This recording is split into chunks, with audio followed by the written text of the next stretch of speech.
Willkommen zu Frequent Traveler TV, heute wieder mit einer frisch gepressten Folge für euch am Heiligen Sonntag. Themen, die wir mitgebracht haben. Lufthansa muss vielleicht für EasyJet in Italien fliegen, lustige Geschichte. Auch dann die IT-Ausfälle waren ja irgendwo ganz lustig. Southwest wurde ja etwas mokiert, da gehe ich drauf ein. Aber auch, ob die Fluggesellschaften Ausgleichszahlungen zahlen müssen, da gibt es wohl ein Schlupfloch, wenn man es so genau sagen will. Berechtigt oder unberechtigt, könnt ihr dann schauen. Hilton hat eine Promotion, aber auch Hilton hat eine Klarifizierung zur Hilton DKB Kreditkarte herausgegeben, was mit dem Diamond-Status passiert. Für alle, die sich bis September mit dem 20.000 Euro Umsatz in Diamond umsatzt haben oder wie wir es auch nennen möchten. Und wir haben dann nochmal, hatte ich das schon gesagt, die Geschichte von National Airlines oder National Jet Express, wie sie in Australien heißen, wo die Flugbegleiter die Toilette ausscoopen mussten und das hat für einen Skandal gesorgt. Diese Geschichte kommt auch nur, weil ich gefragt worden bin, was die Geschichte genau ist. Meine Schuld, ich hätte es nicht andeuten dürfen, gehe ich auch drauf ein. Und Herzpromotion. Mietwagen. Endlich mal eine Mietwagen-Promotion, oder? Ihr denkt dran, den Kanal zu abonnieren, die Glocke anzumachen, ein Like dazulassen, aber auch zu kommentieren, abonnieren, Like zu machen. Und wir wollen ja alle jetzt, dass wir wissen, wer an dem Stammtisch noch mit teilnehmen kann bei der Lufthansa Technik. Teilnehmen könnt ihr alle am Stammtisch, aber bei der Lufthansa Technik, da habe ich noch 2 Leute ausgelost. Jetzt habe ich vor lauter Glück habe ich da die Los-Trommel quasi, die Namen vergessen, aber ich habe es mir aufgeschrieben und ich werde das für euch im Laufe der Sendung bekannt geben. Ganz genau. Also, Kanal abonnieren, Glocke, Like und so weiter. Wir haben als erstes Thema die Ausgleichszahlungen bei den Fluggesellschaften durch den IT-Ausfall. Denn wir müssen ehrlich sein an dieser Stelle. Das ist jetzt nichts, was die Fluggesellschaften ehrlicherweise gewollt haben. Das muss man halt so auch sagen. Und deshalb ist es halt wirklich so, dass natürlich, wenn diese Störungen zur Ferienzeit auftreten, dass das der größte anzunehmende Unfall ist in der IT-Geschichte. Ja, und jetzt sind die Reisenden natürlich gefragt, welche Rechte gibt es? Und es gibt ja die EU-Rechte, Kompensation und so weiter. Aber diese Ausgleichszahlung ist laut einem der führenden Anwälte, und das ist der Kollege Führig, ja, ist nicht gegeben. Er sagt ganz einfach, dass es fraglich ist, weil die Ausgleichszahlung, wenn die Annullierung Verspätung auf außergewöhnliche Umstände zurückzuführen ist und vor allem von der Fluggesellschaft nicht beherrschbar sind. So, und das sind halt die Bedingungen, um 250 bis 600 Euro zu bekommen als Ausgleichszahlung pro Person pro Leg. Und EuGH und BGH haben laut seiner Aussage halt auch klargestellt, dass solche Vorkommnisse als außergewöhnliche Umstände qualifiziert werden, die nicht Teil der normalen Ausübung der Tätigkeit von Luftfahrtunternehmen und ihm tatsächlich nicht zu beherrschend sind. Das ist dann anzunehmen, wenn die gesamte oder ein wesentlicher Teil der Flotte des Luftverkehrsunternehmens betroffen ist und die technische Einrichtung des Flughafens versagen. Problem ist natürlich, die Beweislast liegt bei den Fluggesellschaften, so führt er weiter aus, denn jedenfalls ist die Airline für einen außerplanmäßig oder außergewöhnlichen und für sie unvermeidbaren Umstand beweispflichtig. Und solange ein Airline weder plausibel darlegt noch beweist, dass die Komplettausfall ihrer Computersysteme außergewöhnlich und für sie unvermeidbar war, stehen Chancen für eine Ausgleichszahlung. Halt wie immer Anwälte sind, auf der einen Seite sagen sie nee, auf der anderen Seite nein. Ihr merkt, ein Anwalt, 2 Meinungen, so ist es dann logischerweise, wenn man 5 Anwälte hat, hat man wahrscheinlich dann 10 Meinungen. Die Unterstützung und Betreuungsleistungen sind trotzdem Pflicht, also da aus der Nummer kommen die Fluggesellschaften logischerweise nicht raus, heißt also, dass man da natürlich auch vom Flug auch zurücktreten kann, das ist natürlich auch eine Geschichte.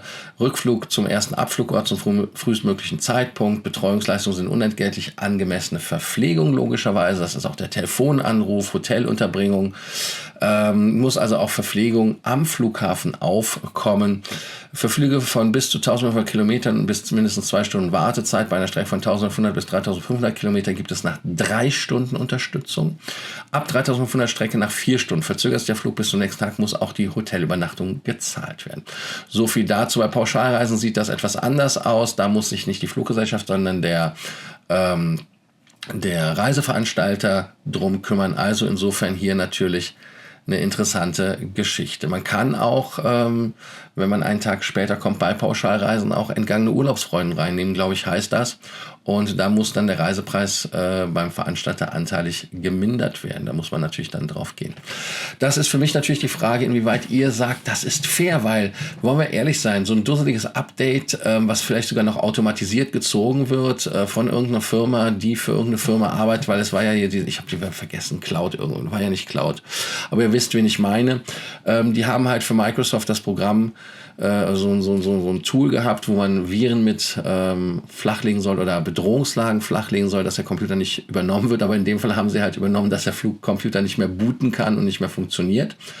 Und das ist dann natürlich ein Thema. Aber das ist ja jetzt etwas mit der Fluggesellschaft.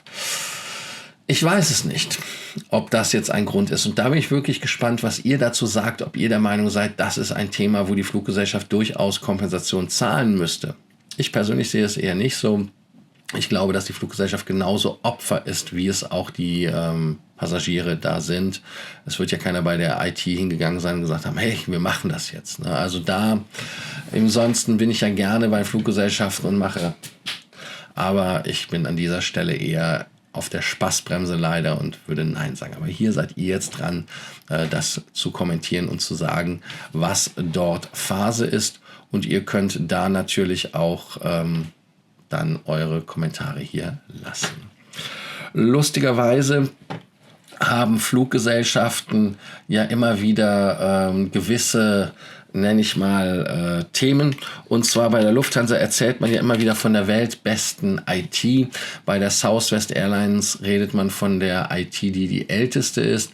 Southwest Airlines, aber auch irgendwie Singapore Airlines, auch die investieren ja nicht wirklich in alles, was der Kunde sieht. Also nur bei den Fluggesellschaften wird halt immer nur das gemacht, was der Kunde sieht, was ich eigentlich relativ cool finde.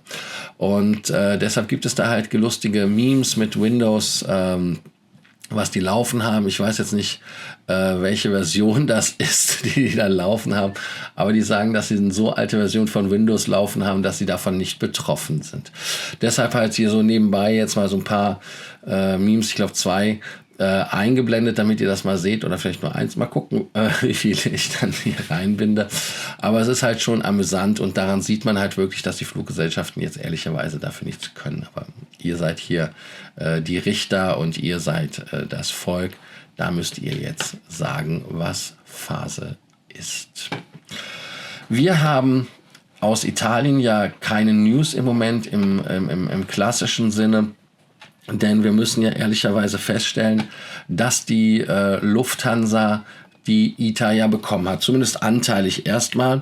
Und der Deal läuft ja auch. Aber was halt spannend ist, ist halt, dass Bestandteil des Deals ist, dass die Lufthansa ihre eigene Konkurrenz aufbauen muss und mithelfen muss. Es ist ja nicht nur so, dass man da Slots abgeben muss. Heißt also insgesamt 204 Slots die Woche im Sommer und 182 im Winter als Slots, Paare. Und die sollen halt wirklich auch dann auf diesen Monopolstrecken laufen, also wo man Angst hat, dass Lufthansa ein Monopol bekommt. Und da muss man dann helfen. Und EasyJet oder aber auch Volare, die glaube ich vorher da was gemacht haben, die wollen damals ja quasi die Helfer für Lufthansa werden, damit der Deal läuft. Aber Volare, die haben natürlich, oder Volotea, wieso sage ich Volare?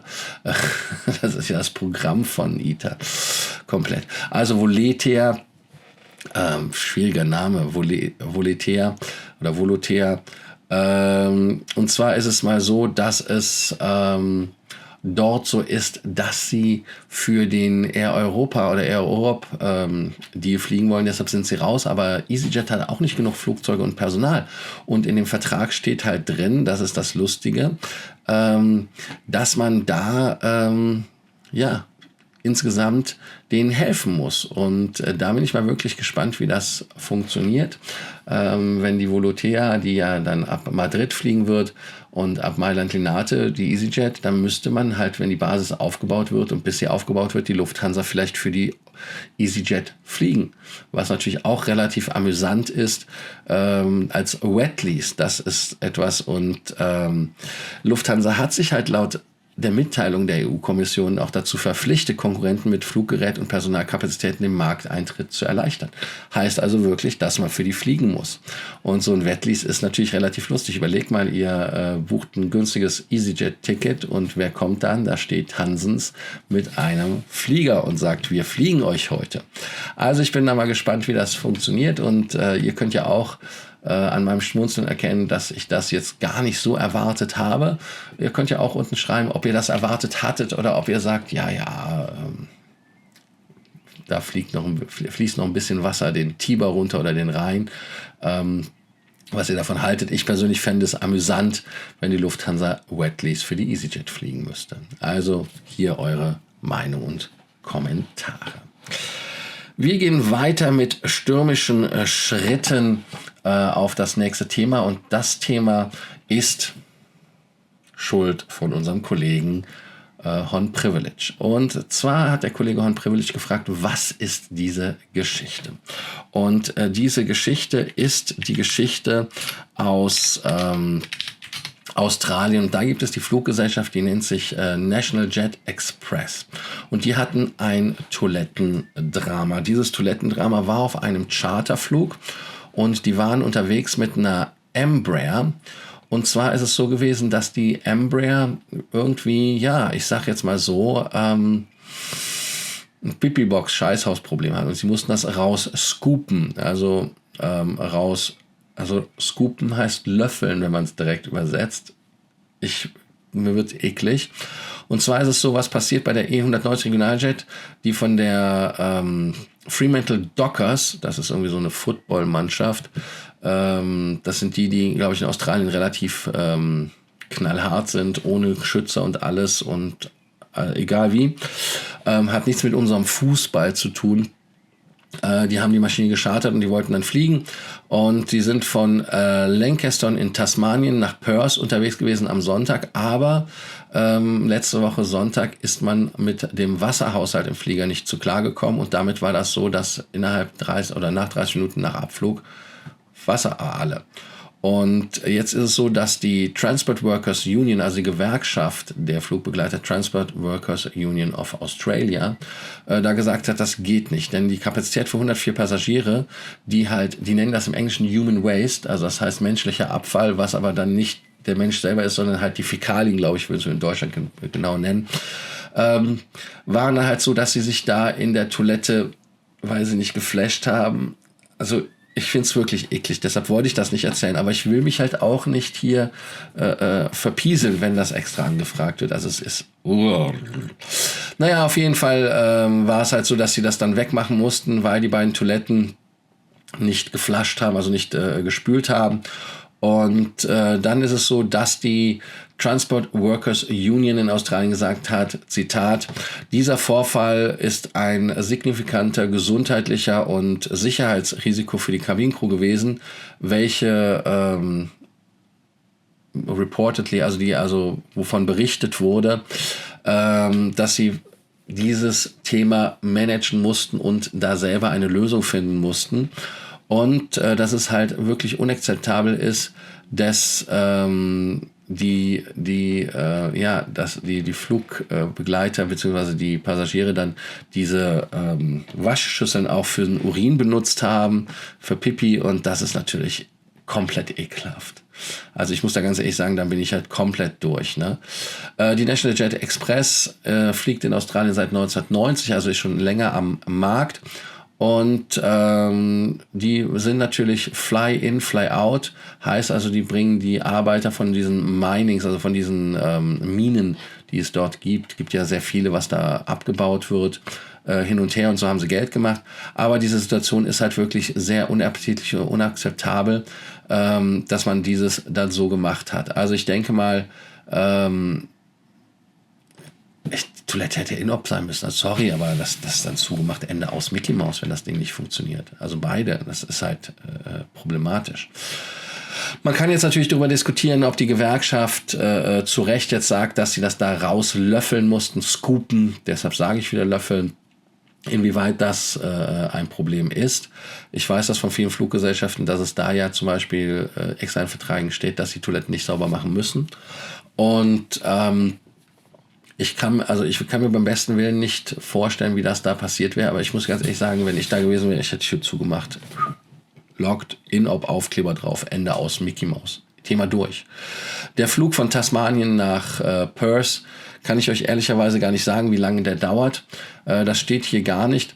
Aber dass man sich darüber aufregt, dass das gemacht wird. Ich meine, was machen denn die Leute, die Toiletten putzen? Was machen die Leute, die die Fäkalien absaugen? Was machen die Leute in solchen Berufen? Also das ist jetzt nicht so unbedingt so... Also ich glaube nicht, wenn man da mit Handschuhen und so weiter unterwegs ist, dass da jetzt ein großes Sicherheitsrisiko ist. Ich finde es einfach nur ekelhaft. Aber Horn-Circle Privilege... Ich habe jetzt meine Pflicht und Schuldigkeit getan, über das Thema zu erzählen und ich bin da aus dieser Nummer Gott sei Dank jetzt raus. Aber schönen Sonntag noch. Ich hoffe, du bist glücklich. Freue mich, dich auf dem Stammtisch zu sehen in Frankfurt. Und damit sind wir auch schon beim Thema Frankfurter Stammtisch.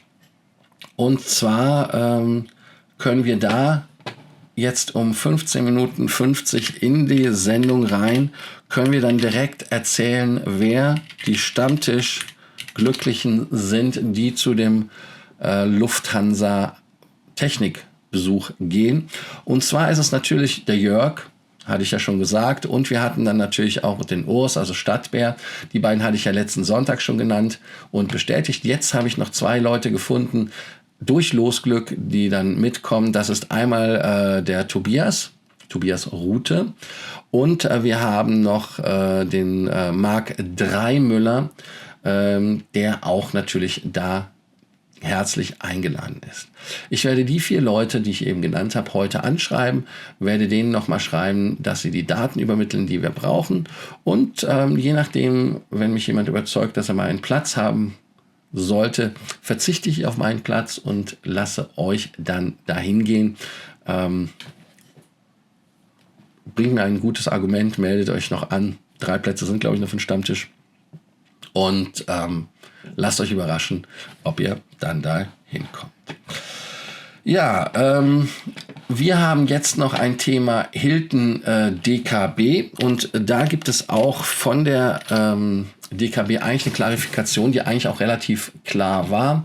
Für alle, die den Umsatz geschafft haben von 20.000 Euro auf der DKB Hilton Kreditkarte dieses Jahr, bis die Karte abgeschafft wird, heißt also bis sie übergeht zur Advanzia, wo sich natürlich die Bedingungen sehr ändern, ist es so, dass man dann die Karte bekommt. Also bei über 20.000 Umsatz ist es so, dass man da bei der DKB-Karte den Status bis März 2026 bekommt. Hilton hatte das klarifiziert. Es stand aber auch in den FAQs drin und ich hatte viele Fragen da bekommen. Deshalb wollte ich das nochmal in der Sendung aufnehmen, dass ihr das nochmal aus meinem Munde hören könnt und dass das auch von Hilton nochmal bestätigt worden ist.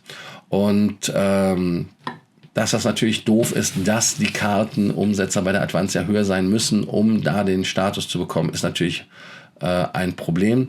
Das ist natürlich auch so, aber auf der anderen Seite habt ihr ja gestern in der Sendung gesehen, wie viele Leute einen Status hatten und wie viele prozentual davon, 36% waren es, Diamond waren. Also das hatte mich dann schockiert. Klar, es ist nur ein Data Point, aber es ist halt auch so, dass dieses natürlich am Ende des Tages ein Indikator ist. Aber ich wäre mal gespannt, wie das halt über die Kette aussieht. Also hier für euch nochmal dieser Hinweis.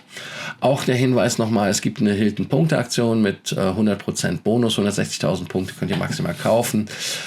Hinweis auch hier, macht es nur, wenn ihr wirklich einen Use-Case habt, die Punkte zu kaufen. Ansonsten macht es keinen Sinn, weil es gibt manchmal Promotions, die sind vielleicht lukrativer.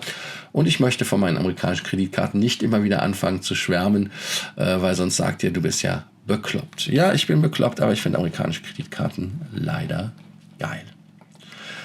Das letzte Thema, was wir heute haben, das ist Hertz. Und zwar die Mietwagenfirma Hertz hat eine Promotion, die nennt sich, dass man 3 Tage Mietkostenfrei bekommen kann, also wenn man Folgendes macht. Und zwar ist es so, man bekommt, wenn man dort für Anmietung für 2 oder mehr Tage ein Auto anmietet, 950 Punkte auf dem Herzkonto gut geschrieben. Und diese 950 Punkte entsprechen einem freien Miettag. Also das kann man bis zu 3-mal machen. Und da muss man sich halt bei der Promotion, die zwischen dem 15. Juli und dem 5. Oktober läuft, muss man sich dann anmelden und über die Webseite buchen. Und das wird halt wirklich so sein, dass man natürlich damit natürlich dann seine Kosten reduzieren kann. Ist quasi für 2 Tage, 1 Tag kostenlos und es dauert bis zu 7 Tage, bis das in dem Account ist. Und wichtig ist auch, dass die Punkte am 31.12.2024, wenn ihr die Mietwagen-Geschichten nicht eingelöst habt, damit dann quasi rausgehen. Ich habe ein bisschen Hemmung, Mietwagen zu promoten von Hertz, weil ihr wisst ja, was es da für Probleme gibt, dass da zum Beispiel abgerechnet wird, wenn Autos wie zum Beispiel Teslas nicht vollgetankt sind, dass man halt da in den Knast kommt, zum Beispiel, obwohl man das Auto ordentlich bezahlt hat oder man das Auto fährt und ordentlich verlängert hat. Oder aber, was war der andere Fall, man hat schon ein Bußgeld bekommen, bevor man überhaupt das Auto angemietet hat.